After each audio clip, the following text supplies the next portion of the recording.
그래서 믿음이 굳게 서서 감사함이 넘치는 여러분의 삶이 되시기를 원합니다. 오늘은 이런 질문으로 함께 골로새서와 이어지는 고린도전서의 말씀을 묵상했으면 좋겠습니다.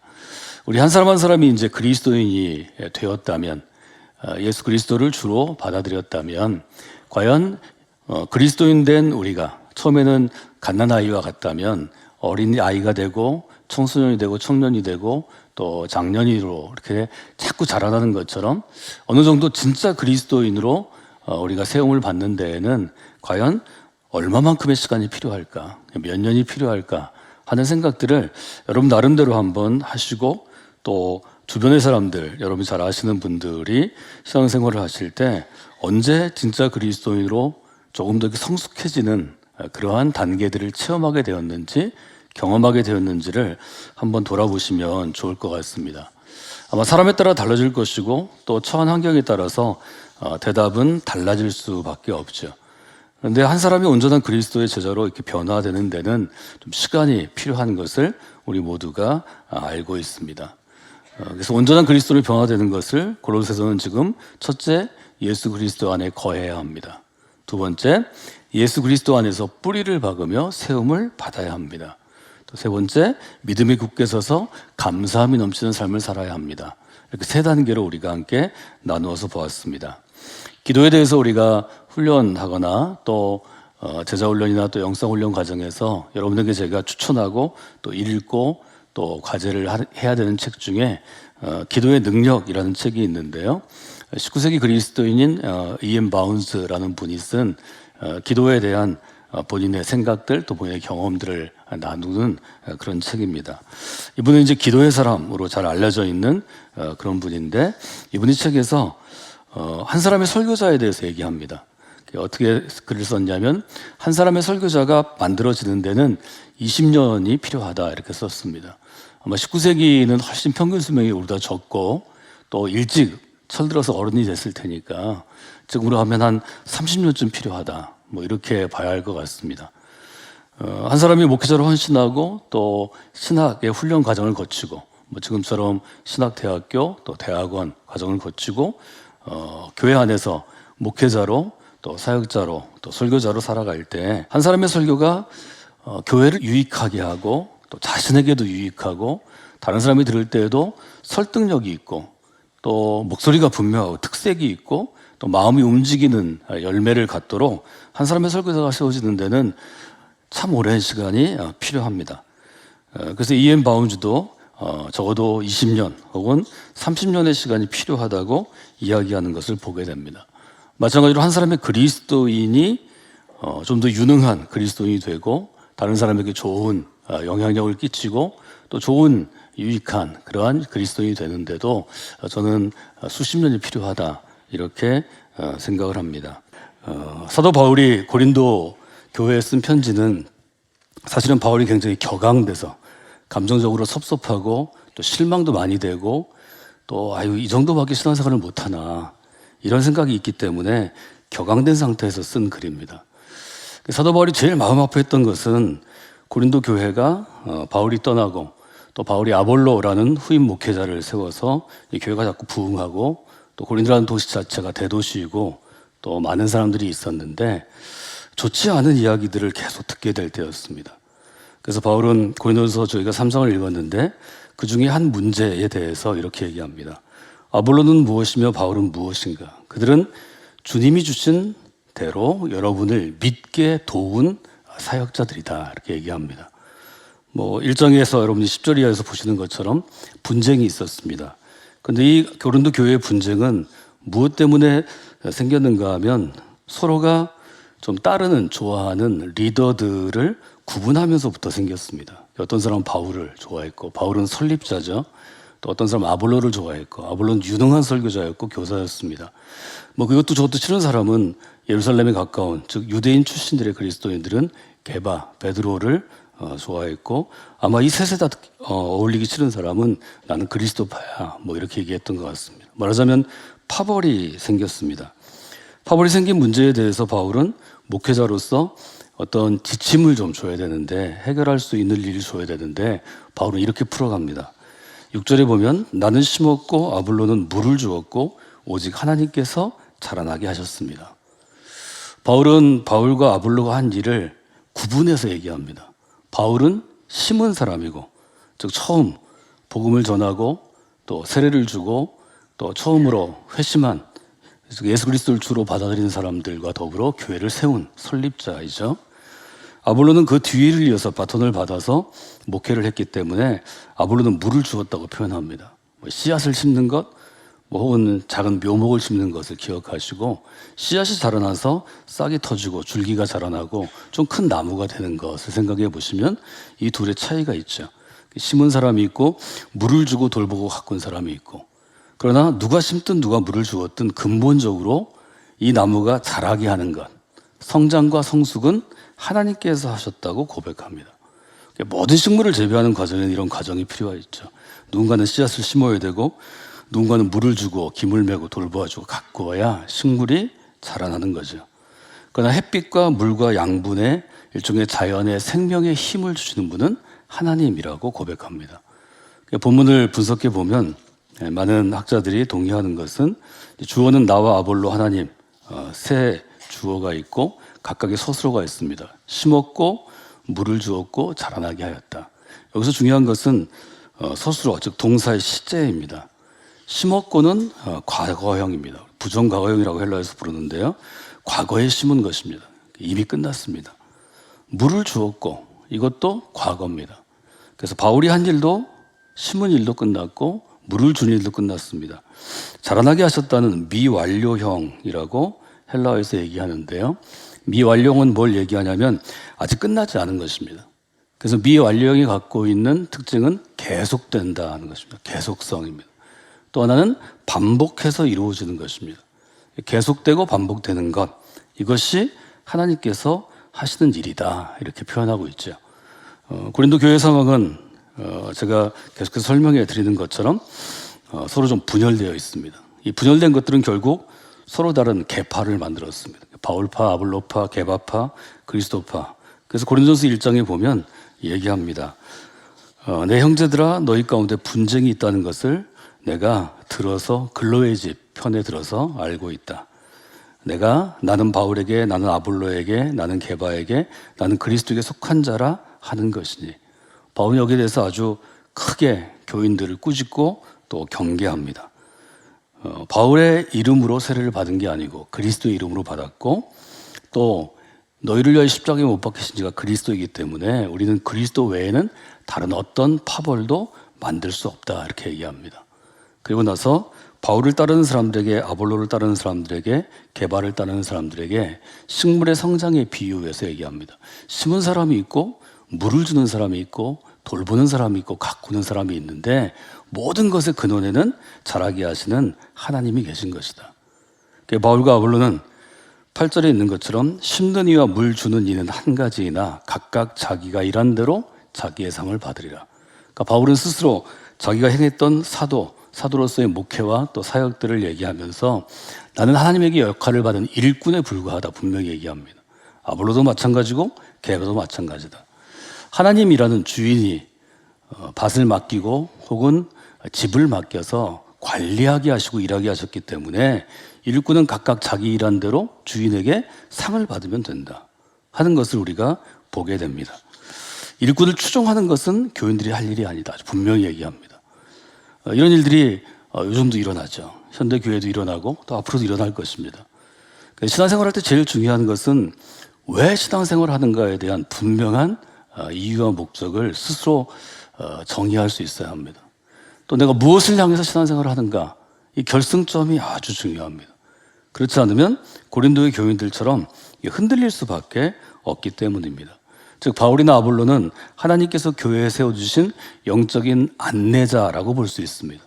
우리가 여행을 할 때 한국은 단체 여행을 많이 하니까요, 단체 여행에 여행사에서 가이드를 보내는데 가이드 뒤에 가이드 깃발을 따라다니죠. 그것과는 좀 다르지만 영적으로도 우리가 신앙생활을 할 때 그런 영적인 안내자나 또 교사나 목회자들이 중요하다 하는 것을 우리가 다시 한번 돌아보면 좋을 것 같습니다. 우리가 예수 그리스도를 주로 받았으면 골로새서가 얘기하는 것처럼 그 안에서 뿌리를 내리고 이제 세움을 받아야 한다 하는 점을 저희가 골로새서에서 강조했습니다.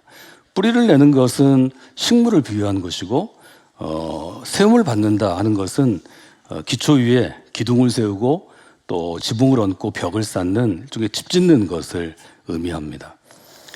세움을 받아라는 구절을 조금 더 집중해서 깊이 있게 이 한 주간 여러분이 묵상하시면 좋겠습니다. 한 사람의 변화 또 성숙해지는 일은 하루아침에 한순간에 짧은 시간에 이루어지지는 않습니다. 예를 들면 우리 모두가 하나님의 은총으로 부모님을 통해서 생명으로 태어나게 되었는데 이 땅에 나오기까지는 준비기간이 필요합니다. 10달의 준비기간이 필요합니다. 한 생명이 준비되고 세상에 나올 때까지는 10달이 필요한데 이 생명이 이제 나와서 갓난 아이가 돼서 점점 자라나서 자기 몫을 할 수 있는 좀 철든 사람이 되는 데는 30년 가까운 세월이 걸립니다. 생명을 준비하는 기간보다 자라나는 시간이 훨씬 더 깁니다. 그리스도의 변화, 그리스도의 성숙에도 이와 같은 생명의 원리를 우리가 적용해 볼 수 있다, 이렇게 생각하면 좋겠습니다. 바울이 목회하고 아볼로가 목회하고 또 고린도서에 등장하는 베드로가 목회할 때 초기 교회의 제일 큰 문제점은 어떤 것이었나요? 그것은 교회 안에 있는 성도들이 자라나지 않는 것이었습니다. 오래도록 교회에 있는데, 교회 왔다 갔다 하는데, 그리스도인이라고 이야기하는데, 신앙생활을 하는데 너무 자라지 않는 것입니다. 여러분이 아이들을 다 길러보셔서 알지만 아이가 나이에 따라 키가 자라고 몸무게가 자라고 생각이 자라고 마음이 자라야 하는데 어느 한 부분이 자라지 않으면 그 아이는 부모의 근심이 됩니다. 부모를 걱정케 합니다. 어렵게 합니다. 말하자면 초기의 교회들은 잘 자라나지 않는 성장이 정지된 교인들 때문에, 성도들 때문에 바울이나 아볼로나 아니면 베드로와 같은, 야고보와 요한과 같은 우리가 사도라고 부르는 첫 영적인 안내자들, 영적인 리더들이 아주 큰 고민을 해야 했습니다. 히브리서 5장에 보면 아주 분명하게 얘기하죠. 단단한 음식은 먹지 못하고 젖이나 먹어야 할 사람이 되었구나. 이미 교회에 나오고 또 신앙생활을 하고 훈련을 받고 사역을 감당하는 걸로 봐서는 단단한 것을 먹을 수 있는 좀 어른이 돼야 하는데 여전히 수십 년이 지났는데 젖 외에는 먹을 수 없는 사람이 되었다는 거죠. 히브리서 5장 13절에 보면 이는 젖을 먹는 자마다 어린아이니 의의 말씀을 경험하지 못한 자요 단단한 음식은 장성한 자의 것이니 그들은 지각을 사용함으로 연단을 받아서 선과 악을 분별할 수 있는 자들이다. 이 점을 여러분들이 잘 보시면 좋을 것 같습니다. 어린아이를 돌보는 일은 쉽지 않습니다. 이것은 24시간 중단 없이 계속돼야 합니다. 육아노동이라는 단어를 우리 사회에서 이제 많이 쓰는데요. 육아한 것을 노동하고 같은 가치로 보는 거죠. 자녀를 기르는 것이, 아이를 돌보는 것이 어머니나 아버지에게 노동이라면 하기 어렵습니다. 얼마를 주든 노동으로 아이를 키울 수는 없습니다. 사랑으로 키우는 것입니다. 사랑 없이는 절대로 아이를 기를 수 없습니다. 교회에서도 마찬가지입니다. 여러분 한 사람 한 사람이 여러분을 키우는데 성도들을 성숙하는 노동이라면, 영적 훈련이 노동이라면 그 일을 감당할 목회자들이나 평신도 사역자들은 나오지 않습니다. 하나님이 우리를 보실 때, 그리스도께서 우리를 보실 때, 또 그들에게 일꾼으로 위임받은, 청지기로 부름을 받은 바울과 아울러 같은 사도들이나 아니면 제자들이 볼 때 한 사람의 영혼을 그리스도를 키우는 것이 노동이라면 그것을 감당하는 것은 쉽지 않습니다. 세움을 받아라고 표현이 되어 있는데요. 7절에 세움을 받아라는 시제가 중요합니다. 앞에 동사의 시제 얘기했는데요. 이때는 세움을 받아는 현재 수동태입니다. 그래서 계속해서 이루어지는 것, 진행되는 것이 현재형으로 쓰여 있고 또 하나는 태입니다.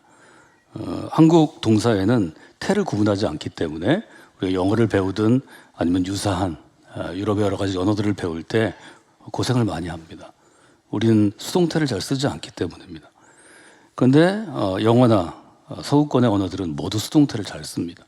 그래서 수동태를 능동태로, 능동태를 수동태로 바꾸는 그러한 시험은, 영어 시험은 빠지지 않고 꼭 낼 수밖에 없는 중요한 그러한 영어에 있을 중의 문법입니다. 수동태로 쓰신 이유가 뭐냐? 세움을 받는다는 것은 내가 세워지는 게 아닙니다. 스스로 세워지는 게 아닙니다. 스스로 서는 게 아닙니다. 세움을 받는 것은 주체가 있으십니다. 나라는 사람이 또 한 사람의 그리스도인이 하나님에 의해서 세워지는 것입니다. 아주 이 점을 분명히 합니다. 그래서 우리가 신앙을 이해할 때 이 점을 잘 이해하는 게 중요합니다. 즉, 한 사람의 영혼이 성숙하도록 세움을 받는 데에는 하나님의 손길, 하나님의 도우심이 있어야 합니다. 이것 때문에 하나님이 교회를 세우신 것입니다. 우리가 어떻게 하면 예수님 안에서 견고하게 세움을 입을 수 있나요? 하나님의 손길, 하나님의 도우심은 대개 사람을 통해서 옵니다. 어떤 사람을 통해서 오는가 하면 교회 안에서는, 신앙 공동체 안에서는 바울이나 아볼로와 같은 영적인 안내자를 통해서 옵니다. 그 영적 안내자를 통해서 그의 도움을 받음으로 우리는 세워지는 것입니다. 세움을 받는 것입니다. 어린아이 얘기를 제가 계속해서 일부러 예로 했는데요. 어린아이는 스스로는 잘할 수 없습니다. 부모의 사랑으로 엄마가, 아빠가 먹여주고 안아주고 입혀주고 잘 자나보고 잘 깨나보고 밤잠을 못 자서 계속해서 밤에 아이가 울어서 아이가 어떻게 해서 밤잠을 설치면서도 수년간 그 노력을 해야 이제 이 아이가 걷기도 하고 혼자 먹기도 하고 혼자 노는 시간이 점점 길어집니다. 이것들을 우리가 생각해 볼 수 있다는 거죠. 그래서 우리가 뿌리를 내리고 세움을 받기 위해서는 영적인 안내자들의 도움을 반드시 받아야 합니다. 그럼 이 영적인 안내자들이 하는 일은 어떤 일인가 보면 바울과 또 아볼로와 같은 또 디모데와 같은 초기의 리더들은 과연 어떤 일을 했는가 한번 여러분이 생각해 보시면 좋을 것 같습니다. 사도행전 8장에 보면 빌립이 등장합니다. 초기 교회의 리더였던 영적 안내자 빌립이 등장하는데 이 빌립이 누구를 만나냐면 에디오피아에서 온 내시를 만납니다. 에디오피아의 내시를 사도행전 8장 27절은 뭐라고 설명하는가 하면 에디오피아 사람 곧 여왕인 간다게의 모든 국고를 맡은 관리인 내시가 예비하러 예루살렘에 왔다가 이렇게 되어 있습니다. 내시를 만나는데요. 이 사람이 뭐라고 있는가 하면 돌아가는데 수레를 타고 마차를 타고 선지자 이사야의 글을 읽더라. 이 사람이 선지자 이사야의 글을 즉 성경을 읽고 있었습니다. 그때 빌립이 하나님의 도우심으로 하나님이 그를 보내셔서 그 수레로 가까이 갑니다. 성령이 빌립더러 이르실 때 이 수레로 가까이 나아가라 하시거늘 빌립이 달려가서 선지자 이사야의 글 읽는 것을 보고 질문합니다. 내가 지금 읽고 있는 것을 깨닫느냐? 이렇게 묻습니다. 빌립이 내시에게 묻습니다. 너는 지금 읽고 있는 것을 깨닫고 있는가? 거기에 대해서 내시가 대답합니다. 31절 대답하되 지도해 주는 사람이 없으니 어떻게 깨달을 수 있겠느냐? 이 말은 뭘 얘기하냐면 이사야와 같은 선지서를 지금 유대인이 아니고 에디오피아 사람이 읽으면 이해할 수 없죠. 그렇기 때문에 반드시 지도하는 사람이 있어야 한다는 것입니다. 그 영적인 안내자가 하는 아주 중요한 일 중에 하나는 뭐냐면 지도하는 것입니다. 하나님의 교훈을 알게 하고 또 이해하게 하고 가르쳐주는 일종의 교사의 역할을 하는 것입니다. 그래서 이제 성경을 읽기 시작했는데 그때 질문합니다. 그가 도살자에게로 가는 양과 같이 끌려갔고 털 깎는 자 앞에 있는 어린 양이 조용한 같이 그의 입을 열지 아니하였도다. 이사야 중에 있는 부분이 어떤 부분이냐면 바로 어린 양에 대한 부분입니다. 우리는 이사야 이 말씀이 예수 그리스도의 고난, 또 예수 그리스도의 고난의 생애를 의미한다고 그렇게 알고 있습니다. 이걸 잘 몰랐기 때문에 34절에 보면 이 사람이 묻습니다. 선지자가 말하는 것이 누구를 가리킴이냐? 누구를 이야기하는 것이냐? 35절에 보면 빌립이 입을 열어서 예수를 가르쳐 복음을 전하게 합니다. 그래서 영적인 안내자가 하는 일은 지도하는 일이고 무엇부터 시작하는가 하면 예수님이 누구이신지를 알게 하고 복음을 전하는 일을 하는 것이 영적인 안내자가 하는 일입니다. 그 뒤로 읽어보면 결국 지나가다가 물을 보고 내가 여기서 세례를 받을 내 거리낌이 있느냐 이렇게 물은 다음에 세례를 주는 장면으로 마무리가 됩니다. 오늘 제가 여러분과 함께 나누고 싶은 말씀은 우리가 미래를 변화시키는 신앙 공동체를 이루고 내 인생이 미래를 변화시키는 하나님의 사람으로 쓰임받기 위해서는 지난주에 살펴본 것처럼 거룩한 변화가 필요하고 두 번째는 성숙해짐이 필요합니다. 성숙해지는 데는 어떤 것을 좀 알고 있어야 하는가 하면 한 사람이 진짜 그리스도인으로 세움을 받는 데는 시간이 많이 필요하다는 것입니다. 한순간에 되지 않습니다. 1년에 되는 일도 아닙니다. 오랜 시간의 애씀과 또 노력과 수고가 있어야 하는데 나만 애써도 되는 게 아니고 좋은 영적인 안내자를 교회 공동체 안에서 우리가 만나서 영적인 안내자의 지도를 받고 또 그를 통해서 그리스도를 알아가면서 우리가 성숙해질 수 있다는 것입니다. 우리는 인간의 자유로운 의지 또 백주와 같은 내가 교육을 받으면 혹은 노력하면 내가 아주 온전해질 수 있다. 이런 20세기의 교육 철학과 또 사상의 영향을 받고 여기까지 왔기 때문에 이 부분들을 여러분들이 잘 이해하고 소화하고 또 깨닫는 게 중요합니다.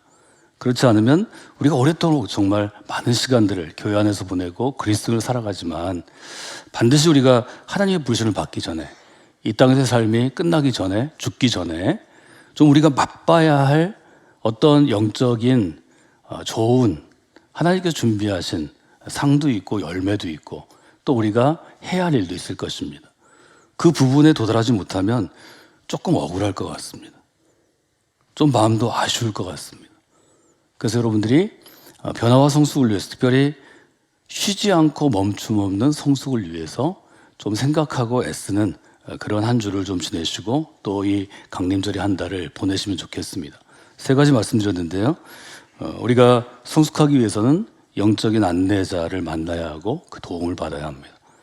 어떤 도움으로도 시작하는가 하면 말씀의 신앙적인 것들을 알려주고 인도하는 지도하는 사람으로서의 영적 안내자의 역할입니다. 지금 여기서 우리가 볼 수 있듯이 영적 안내자는 예수님이 누구이신지를 아주 분명히 알도록 설명해주고 또 깨닫게 하고 찾아가게 합니다. 그리고 복음을 전한다는 거죠. 여러분 이제 강림절이 시작되었는데요. 예수님이 오심을 우리가 기대하고 기다리는 절기로 교회가 지키는 절기입니다.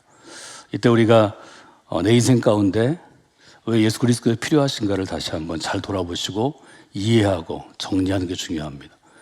할 수 있으면 저는 여러분들이 누구에겐가 영적인 안내자로 다 쓰임받는 인생이 되시기를 원합니다. 전담에서 전임으로 목회하는 목회자가 아니더라도 모든 성숙한 그리스도인들은 하나님이 그 성숙의 열매가 맺혀지기 시작할 때 누군가에게 길을 안내하는 안내자로 쓰시기 시작합니다. 그 영적인 안내자로 본인이 쓰임을 받을 때 여러분이 좀 더 담대하게 그리고 자기 목소리로 더 분명하고 선명한 목소리로 진짜 좋은 가이드가 되려면 진짜 좋은 안내자가 되려면 예수님이 누구이신지를 분명히 알고 복음의 분명한 내용과 능력을 알고 신앙이 무엇인지를 더 분명하게 아는 것이 훨씬 더 도움이 되겠죠. 그래서 여러분들이 성곽교 믿음의 공동체에서 그런 자라나고 성숙하는 일들을 통해서 영적인 안내자로서 또 쓰임받는 그러한 삶이 여러분 성숙함 이후에 이어지기를 주님의 이름으로 부탁을 드립니다.